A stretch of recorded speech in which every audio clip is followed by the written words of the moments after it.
what's some advice maybe proactively? Because your division is obviously harder to get leads because it's not like a regular cleaner or mow. So yours is a lot more specialised. How are you helping yourself in regards to generating work? What's some advice maybe for franchisees who are in these sort of divisions which might have leads harder to come by? What's the secret to keep going? It's exactly what we said, believing in yourself and just not taking those quiet periods and being quiet yourself. Be proactive, go out and talk to people. I talk to a lot of builders that provide work, real estate agents, insurance companies, that there is so much work out there. It's just whether you're strong enough and confident enough to go and get it. Joining us today is Stefano from Jim's Hazmat. So Jim's Hazmat is a division that's been around for a while, but it goes under the radar a bit. Obviously, you're a division, I think there's around 40 or 50 franchisees in the division. So do you want to give us a bit of a little bit of a summary, Stefano, about what your division does and the service you provide? Yeah, absolutely. So the main things that we provide is the hazardous material being asbestos removal, mold remediation, clandestine labs being properties that are affected by methamphetamine and the like, marijuana grow houses. They're probably the main things. We also do a bit of biohazard cleanup, syringe cleanup, things like that. But they're probably the main things that Hazmat focus on. Now, in your franchise, Stefano, what is the main sort of, what percentage of sort of services are you getting? Is there a particular one or two that you're getting more often than anything else? Or? Absolutely. So my main focus for my franchise is mold remediation. That takes up probably around 75% of my work. The remaining work sort of goes to the clandestine lab side of things with the methamphetamine cleanups and sampling. I try and stay away from the asbestos stuff, but a lot of the other Hazmat guys, that's their main focus. Their main focus is on the asbestos stuff. Can we just talk about the mold remediation then? So it's something that you spend a lot of your time on. What exactly is that service, and what sort of people are getting you out to do it, and maybe what's some stuff around that customers should be aware with mold remediation?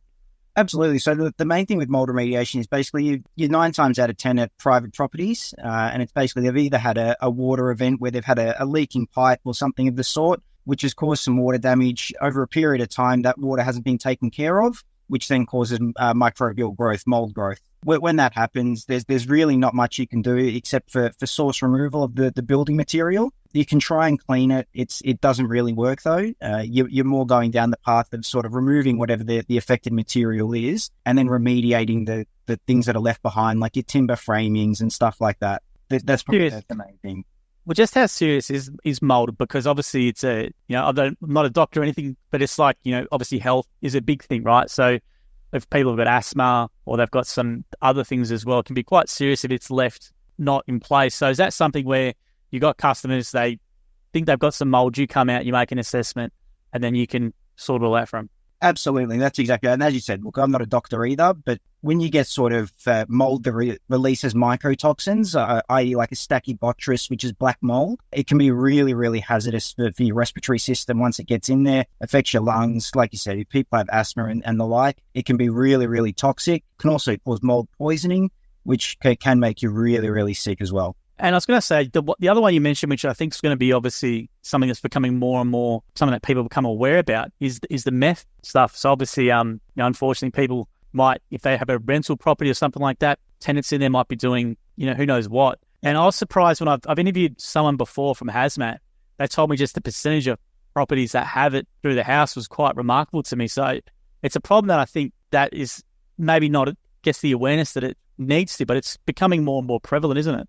It really is. It's definitely a growing problem across the country. Look, I think we'll soon follow towards the New Zealand model where they actually enforce after a property's been tenanted, you have to have methamphetamine sampling done to check the property is safe for reoccupation. So I think we're going to head more down that sort of a path because it really is, as you said, becoming more and more prevalent in a lot of homes. Yeah, absolutely. And, the liability for the landlord as well. If you've got a house where you're trying to rent out to someone, is it a safe place? If there's got things like mold and meth, if you're not getting those tests done, it could be a liability issue as well. Absolutely. I was going to say as well, with your business, you mentioned 9 out of 10, is it more residential? Or you got landlords coming to you or commercial property owners, or who's the people who are using your services? Correct. So mainly it's landlords, owner-occupier homes is probably the main thing. We every now and again we do a commercial property, but it's probably 1 in 10 that we're seeing on the commercial side at the moment. And I was going to say as well, with the business itself, how did you actually get involved in Hazmat as well? What's your experience and how did you come to be with it? So I started about 8-9 years ago working for a company focusing on mold remediation, just doing restoration services for a company that worked predominantly with insurance companies, and just started to really enjoy it. And then just sort of needed to make a decision on what I wanted to do. Was I happy working for someone for the rest of my life, or did I want to make a go of it myself and start my own business? And then I started looking down the path of franchising rather than taking all the risk on myself. And I found gyms, and it's been an absolute blessing, really. Fantastic customer service rating. I always have a look at the ratings of people before we interview them, and you've got a perfect 5-star rating, which is really, really impressive. And you got a lot of reviews as well, which is great. And, your jobs would be maybe one a day or something like that, I presume. So to get that many reviews is quite really well done to yourself, because that's not easy to do. So what's you, Stefano? Why are you getting so many good reviews, and what's you as good customer service? And what's the gym's difference maybe from using you to maybe someone else? Well, that's probably one thing I really pride myself on is my customer service. I really want to make sure that every client's different. No two problems are the same. Even though they may look the same, you're dealing with different people. So I try and really personalize that experience and make them feel like they're being helped, not just another cab off the rank and get in and out and get paid and away I go. No, it's more about making sure they're comfortable with the service that I'm providing, as well as they're at the end of the job, they're happy with it and happy to give me a recommendation and as you said, a 5-star review. Now, what's the process for someone? So someone might think they've got mold, or they got a rental property and they didn't know what the tenants were doing. Is it just simply they just call the call center, you speak to them on the phone, then come out, do an assessment, send off stuff to the lab, or how does the whole process actually work? That's exactly right. So basically they'll reach out to the call center. The call center then sends us the lead. We contact the client, try and determine if it's something that we can help out first of all on, and then get out to the property as soon as possible to do an inspection and then provide them a quote from there. And how does your average week generally look like?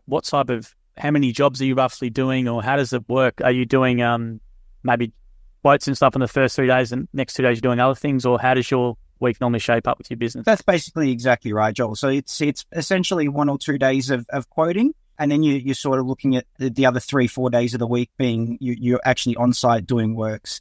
That's the way I try and do it anyway, is my Monday and Tuesday is predominantly driving around, doing my quoting, getting all the little jobs done. If I can go and do a chemical spray or something like that to quickly appease a client, then that's what I'll do. Otherwise, then it goes into my sort of Wednesday to Friday or Saturday bracket where I do my main bulk jobs. Quite interesting, because the division originally started off as asbestos removal, but obviously it's morphed into mold and these other things as well, which are becoming way more prevalent. Do you think it's just a matter of time before this thing really explodes in terms of the awareness in the community, especially with the meth and the mold? Because I think people know about it, but they don't still take it as serious. But are you seeing more and more people starting to take it a lot more seriously? Absolutely. And I think our government as well is starting to take it a lot more seriously. And I think soon we'll start to see legislation on new home builds as well. I mean, the amount of new builds that I go to where timber framing's wet when plaster gets put on, which, it's only a matter of time before the microbial growth begins with that sort of stuff. So I think that within a matter of time, we'll sort of see legislation from the government to say that they'll have to have inspections done prior to plaster and things going on, which again will infinitely grow our industry. Other services should a landlord especially maybe get just as a standard practice? So if someone moves out, should they be mandatory just getting a mold, or should they be getting a meth? What are the sort of reports, or what should they be getting you out to do? Look, I think it varies on property to property, but I think as a basis, it really wouldn't hurt, especially the real estate. They're the ones that take care of the properties for the landlords. They know the tenants better than the landlords. They see what's going on when they do their inspections. I think they're the ones that probably need to make more of the call of, okay, this one probably needs a methamphetamine sampling, or, we've had a bit of water spillage in the laundry. Let's get a mold inspection done as well, because we can come out and do thermal imaging and moisture testing as well, just to see if any of the materials are wet. And then that's a really big indicator as to whether or not you're going to find microbial growth. This is a very obvious question, but how can someone maybe identify they've got mold in their property? Is it discoloration in the corner, or what are some things they should maybe be looking out for and be mindful of, and they see it, then they go, I need to get this looked at? Well, the biggest things are probably noticing if you've had a water leak, or if you see your taps are dripping when they're off, and then exactly what you say, just checking around the skirting, seeing if there's any darkness where the dust builds up and it's turning a bit blacker than what it should be. It's usually a really good indicator that you've got some mold growth there. And how's the business been as well, from being an employee for a while you were in this field to sort of being a business owner? What's the reality of the transition like? Maybe do you want to outline for people? Is there something where you just need to be a bit more motivated, or what's the difference been from going by both worlds? Yeah, absolutely. I mean, it's on you at the end of the day. You know, it's when you're working for someone, you can sort of get by and, you know, you fly under the radar a little bit. But when it's your own business, it's on you, and it's up to you how big you want to make it, or if you're happy just getting by. And for me, it's been, as I said to you at the beginning, an absolute blessing just having that opportunity to believe in myself and really take it on and try and grow something special. Well, that's the thing. I think the belief is the big thing. Obviously, you sound very capable and you've got a really good star rating. It's sort of like, well, sometimes it's just a confidence thing more than anything. So if you sort of notice yourself, as your friends and your family notice your confidence has grown since you've been doing the business. Yeah, absolutely they have. Actually, over Easter, I had a chat with my dad about it, and he said, you know, you've changed so much over the last 12 months just by, you've shown so much growth. You know, that there was times where when you were not doing this for yourself, there were times where you were sort of a bit lost, when now you seem like you've got just a real goal, and you're very driven towards that, and it's good to see. So that was really nice to hear as well. Yeah, because you've just been going over for a year now. So the first 12 months in business is obviously the hardest, or they say it's the hardest. So what's maybe been the challenges, or what's been the hardest part in the 12 months for you doing the business? Look, the hardest part's probably just been the consistency of work. But in saying that, I've been very lucky where I've had some really big jobs that have sort of been able to carry me through those quiet periods, you know. And when I say quiet period, just sort of talking about 2 or 3 weeks. So that's my goal for this next 12 months, is making sure that I don't have 2 or 3 week quiet periods. It's back down to 1 or 2. But yeah, that's probably been the hardest part. Yeah. And what have you been doing then? What's some advice maybe proactively? Because your division is obviously harder to get leads, because it's not like a regular cleaner or mow.